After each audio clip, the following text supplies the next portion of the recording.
Hello, what is up mga ka-SM? Sisi nga pala for Sitski Motovlog.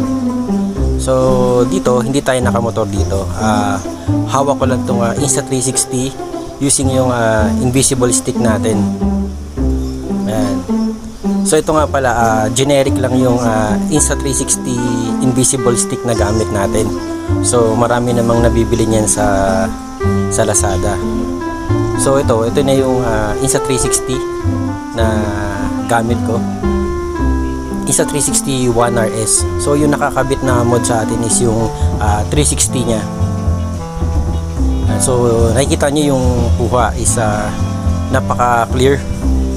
Ang downside nga lang dito, kahit na tatlo yung microphone na naka built-in microphone ni Insta360 1RS Twin Edition is pagka full length yung gamit mo sa